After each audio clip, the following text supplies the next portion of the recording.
திருவள்ளூர் மாவட்டம் திருத்தணி அருகே ஆடை ஏற்றுமதி நிறுவனத்தில் மதிய உணவு அருந்திய 100க்கும் மேற்பட்ட பெண்களுக்கு வாந்தி மயக்கம் ஏற்பட்ட நிலையில் சிகிச்சைக்காக மருத்துவமனையில் அனுமதிக்கப்பட்டிருக்கிறார்கள். கூடுதல் தகவல்களை தலைமை செய்தியாளர் ஜெயக்குமாரிடம் கேட்க இருக்கின்றோம்.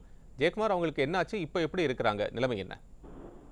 கண்டிப்பாக கோபால், திருவள்ளூர் மாவட்டம் திருத்தணி அருகே துணி ஏற்றுமதி செய்யக்கூடிய ஒரு நிறுவனத்தில் 100க்கும் மேற்பட்ட பெண்கள் மதிய உணவு சாப்பிட்டதில் குடிநீர் குடித்த இவர்கள் வாந்தி மற்றும் மயக்கம் ஏற்பட்டு 100க்கும் மேற்பட்டோர் மருத்துவமனையில் அனுமதிக்கப்பட்டிருக்கிறார்கள்.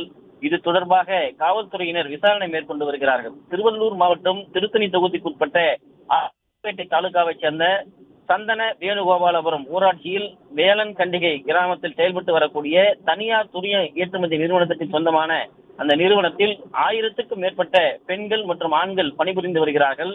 இன்று 100க்கும் மேற்பட்ட பெண்கள் மதிய உணவு சாப்பிட்ட பிறகு குடிநீர் அருந்தியதாக கூறப்படுகிறது. குடிநீரில் என்ன இருந்தது என்று தெரியவில்லை. வாந்தி மயக்கம் ஏற்பட்டு இவர்கள் அனைவரும் ஆபத்தான நிலையில் மருத்துவமனையில் அனுமதிக்கப்பட்டிருக்கிறார்கள். குறிப்பாக சோளிங்கர் அரசு மருத்துவமனையிலும், வாங்கனூர் ஆரம்ப சுகாதார நிலையத்திலும், அதே போன்று வீரக்குப்பம் ஆரம்ப சுகாதார நிலையம், திருத்தணி அரசு பொது மருத்துவமனை மற்றும் திருத்தணி இருக்கக்கூடிய தனியார் மருத்துவமனையில் அனுமதிக்கப்பட்டிருக்கிறார்கள். ஆபத்தான முறையில் இவர்கள் சிகிச்சை பெற்று வருவதாக கூறப்படுகிறது. என்ன குடிநீர் என்ன பிரச்சனை இருக்கிறது, குடிநீர் ஏதாவது கலந்திருந்தார்களா என்கிற கோணத்தில் காவல்துறை விசாரணை மேற்கொள்ளப்பட்டு வருவதாக கூறப்படுகிறது. இதனால் இந்த தொழிலாளருடைய குடும்பத்தை சேர்ந்தவர்கள் மிகவும் அச்சமடைந்திருக்கிறார்கள். இவர்கள் தீவிர சிகிச்சை அளிக்கப்பட்டு வருவதாக மருத்துவமனை தரப்பில் தெரிவிக்கப்பட்டிருப்பது குறிப்பிடத்தக்கது. கோபால், விவரங்களுக்கு நன்றி ஜெயக்குமார். 100க்கும் மேற்பட்ட பெண்களுக்கு வாந்தி மயக்கம் ஏற்பட்டிருக்கிறது.